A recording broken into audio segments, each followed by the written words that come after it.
What is up? Thank you for coming to my channel, Prison POV. Shout out to McTay, that's his YouTube name. On IG, it's Cushy Cactus for this Iron Maiden shirt. Cool, man. I've never had an Iron Maiden shirt. I've always wanted one. I don't know why I never got one. I think it's because you have to order them for the most part. You're not going to go into a store and find them. Say hello to the water bottle. Don't worry, I'll throw it away before it gets aggravating for you. So, shout out for this Iron Maiden shirt. I'll definitely start playing some Iron Maiden on Instagram. Also, check out these stickers, man. Shout out to Rob from Canada. I got a lot of love coming out of Canada. Got a lot of love coming from everywhere. But Rob shot me down. Look at these stickers, man. Believe that? Probably can't see it. Probably can put it right here. Grab the corner or something like that. I'm not sure it's big, man. Never seen a sticker like this before. Gargantuous. And he sent me 2 of them. So shout out to homeboy Rob and shout out to McTay for the stickers and the shirt. Really appreciate it, man. So what is up? Today's video, I know I'm already getting another sip, man. Why do I do that? I'm not even thirsty. But the way before it becomes obsessive. Okay, I'm going to go all the way back and start back with the dog bite. After the dog bite, and after the getting cut up with the razor wire, and we're to the hospital, we're going to pick it up there, and it all makes sense. So I'm in the hospital, no handcuffs, and no cop there, though I am detained, I guess. I'm going to jail when all this medical procedure type stuff is done. I end up having plastic surgery on my leg, and I'm staying there 3 days. It's not cut to the bed. What they're doing, though, they're hitting me hard with the morphine, and just keep me straight and knocked out. It felt like it was a straight induced coma. I didn't like it. I was uncomfortable with it. It got to the point where I'd come out of it and I'd wake up and I'd see them come towards me and I'd be like, no, wait, let me stay awake for a while. Like, sorry, doctor's orders, whoop, and I'd be out. Sometimes I'd wake up and I'd be playing like I was still out. My eyes parched like this, looking around. Okay, there's the window, there's the bathroom, the phone, trying to peep game, figure out where I was at. I knew I was 3 stories up, but they'd come up out of the woodwork, be like, oh, how are you, Christopher? Whoop, hit me with another one. I'd be out. Then one night, I wake up, sorta. I don't totally gain consciousness. I'm kind of out, but I could hear, and it's 2 nurses. They're changing my bandages, and they actually start changing my garment, my robe, and they're making fun of me. One was saying, dang, look how bad he's sweating. And I remember hearing that, thinking to myself, yeah, sweating, that's a classic sign of methadone overdose. Not methadone, my bad. Morphine, opiate. The sweating is an opiate overdose, is what I'm thinking. And they're clowning me for it, and I'm thinking, would you back up off the freaking whatever you're giving me, man. I'm sweating like that.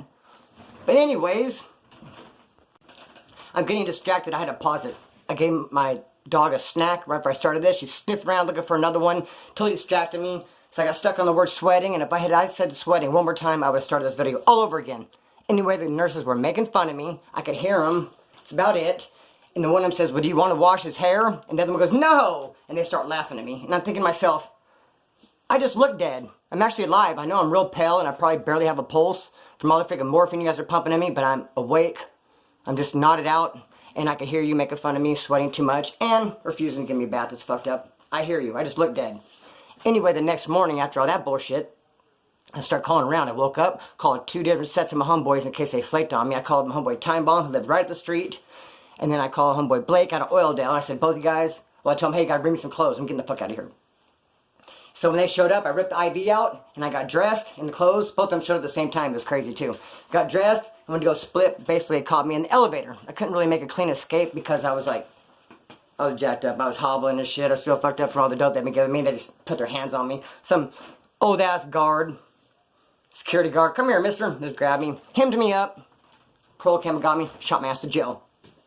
So, put me to F-Pod at first, where the Norteños are at. But there was no Norteños in this one, because the Pisces had gotten them out of there, and there's a lot of fighting going back and forth. If you want to hear about that, you can go to my Doing Time with Norteños video, which, matter of fact, the next video I do will be Doing Time with Norteños Part 2.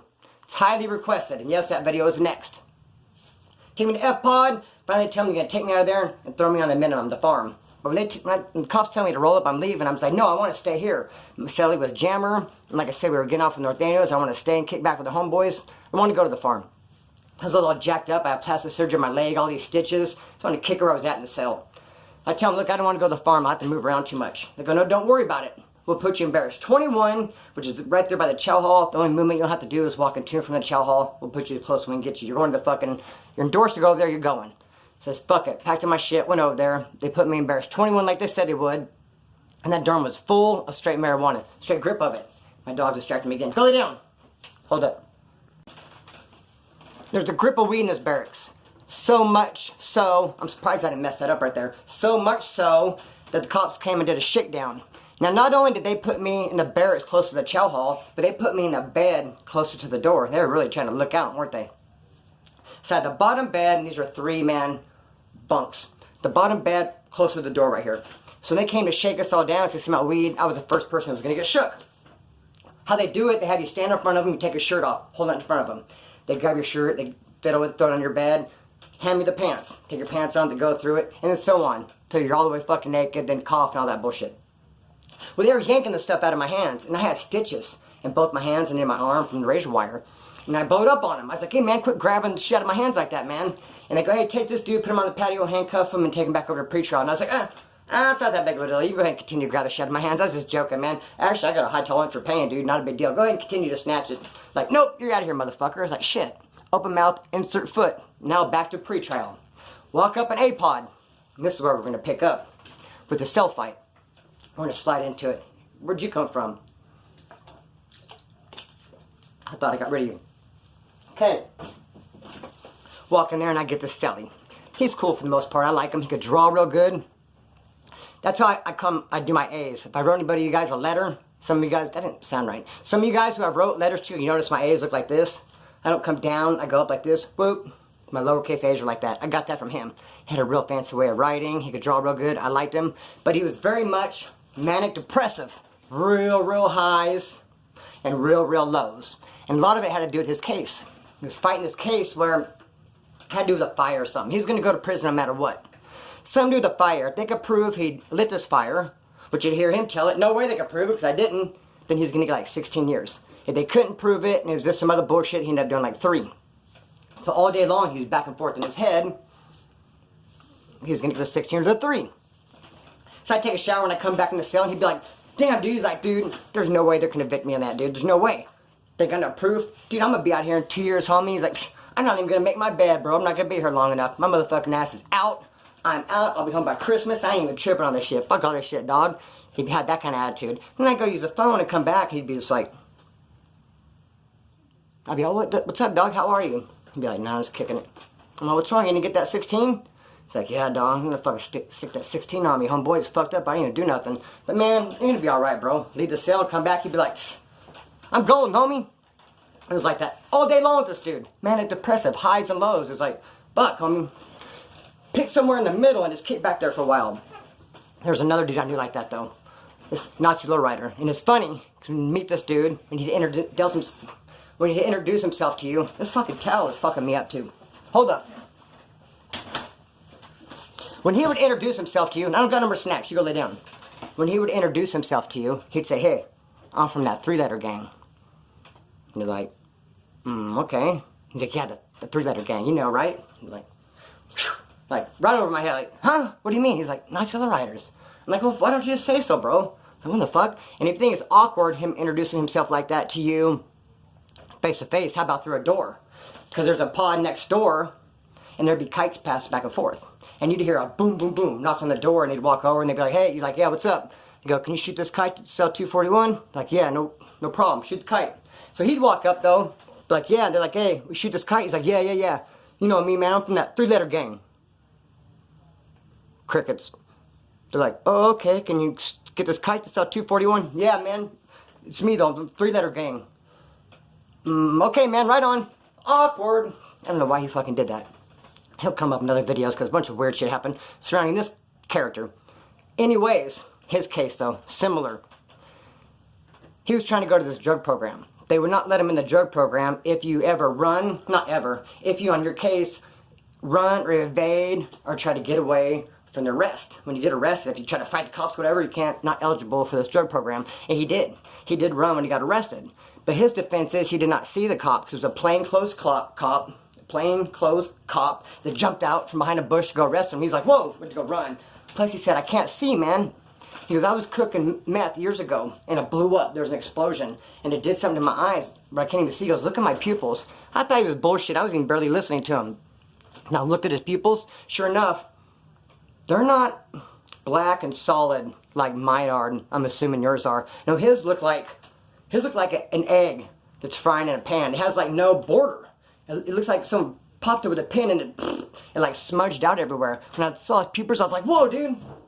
Like, what the fuck happened? He's like, I told you I cooked meth and it blew up. I was like, dude, there's no way it did that to your eyes. It looked like I said, it looked like an egg in a frying pan. Just, they got popped somehow. I was like, dude, homie, are you trying to say your defense is that you can't see? He goes, yeah. I go, you win. You're going to win. I guarantee it. Have your lawyer just get a big-ass picture of your eyeball and just go walking into court holding like this. Your Honor, this is Exhibit A.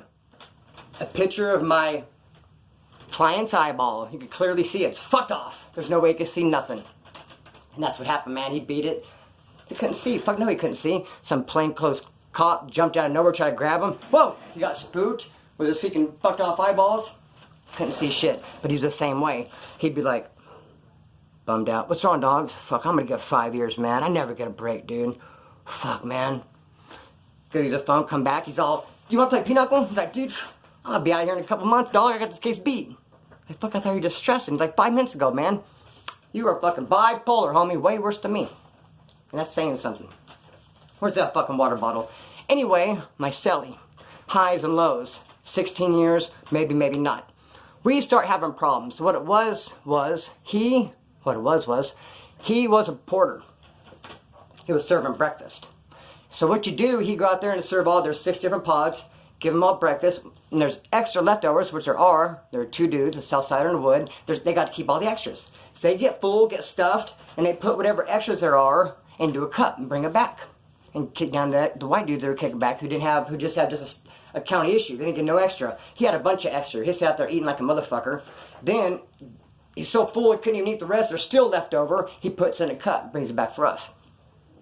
So we're sitting in my cell. That's where it takes place at. There's 3 or 4 of us. We're passing around eating. And he would try to grab the cup and eat some too. Like, what the fuck, dog? Like, you were just out there getting your grub on. You just had several trays.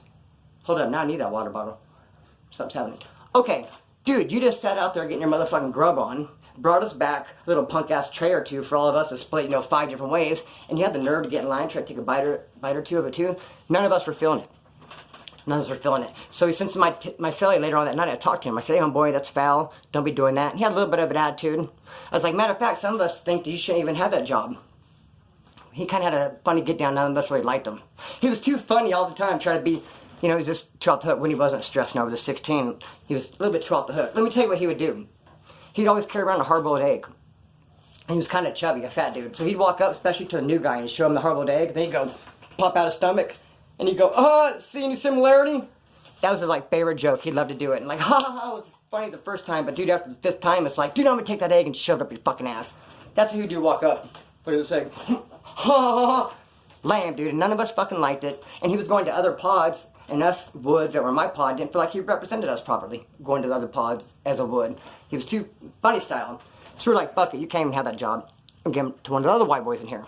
So I had a pep talk with him that night saying, dude, get filled up out there. What you bring back, you got no part of.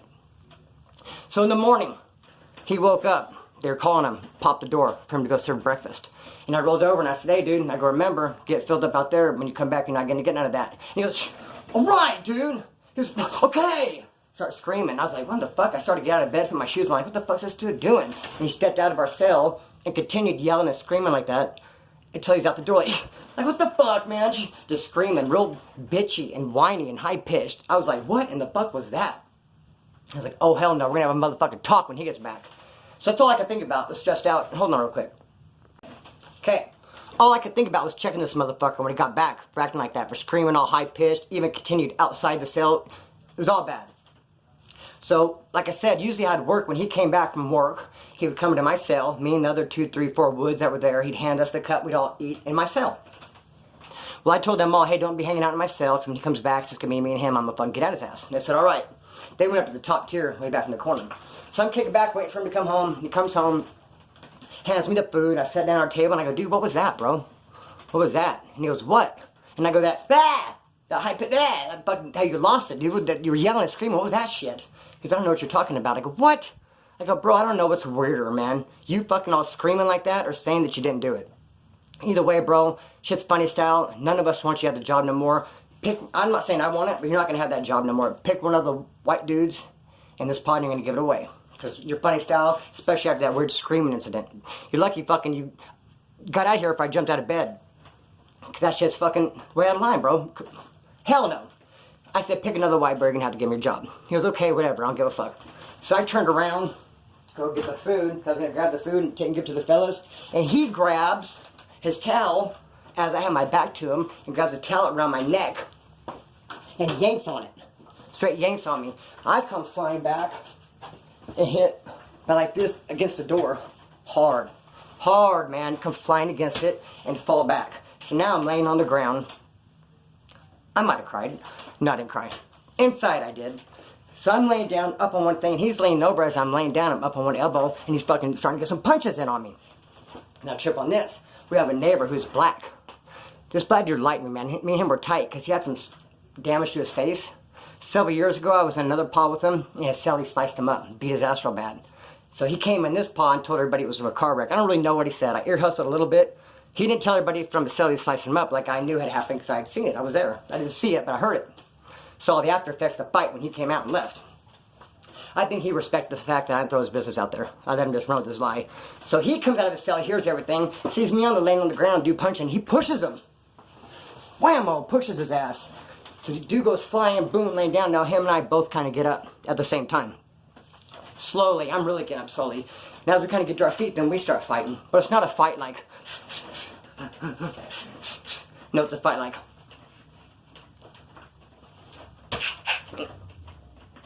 Not a good fight.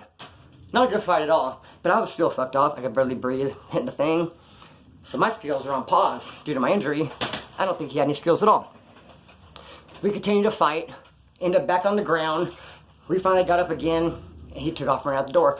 Pushed the button. Got the hell out of there. Not sure what he told the cops. What ended up happening. But there that is, man. And one of the white boys ended up getting the job. And after that, my back freaking hurt. For years. For years, I could feel exactly where I hit the wall at. I see my back, but it's kind of, I mean, it's too much area just in my back. It has to be ribs, has to be all type of shit. Something back there. I wish I had eyes, like in my neck. Like if I slipped around like an owl, and I could be right here, and I'd be able to show you. But all I can say is right here, shit's fucked off. Also, when I was 18, I jumped a fence. Oh, it hurt my back real bad. I could always feel exactly where that landed and hurt it. Boom. That's right here. And from that fight, where I hit the wall, that motherfucker's right here. I say all that to say this. Then during all that time in CDCR in the prisons, they give you those mattresses that someone's like, hey, you got a mattress for him? Yeah. Here. Oh, you want to give that to him for a mattress? Yeah. It's an inside joke. Those are not mattresses, man. They're torture chambers. So, years and years of sleeping on those mattresses, jumping the fence, and that self-fight in particular, I can't use this any old pillow. But this one right here, I got the My Pillow, and it's bomb. It's fire. It's good. Look inside, it feels like there's a bunch of little tiny pieces. It's not like one solid piece. There's a bunch of little somethings. It feels like someone just slept it all day making some little things. It's like, I think angel feathers. Angel feathers and unicorn tears. They're wrapped up in a little bit of seal fur. They're wrapped up little tiny balls. And put them in here and sew them up. And yeah, it's off the hook, man. It feels great. It's an awesome pillow. And I put my head on it. It works just fine. And I am so picky with pillows. Like I said, the one I've been using for the last 5 years, my dog Miles keeps peeing on it. Well, not keep, but he has a couple times. If I leave it down, he's going to pee on it. He's like marking the spot. I'm going to tell you all about Miles and my other dogs here real soon. So, it's an interesting story with them. Anyways, the My Pillow is bomb. That's about all I got for now. Cut the string on this, let it fly. Peace!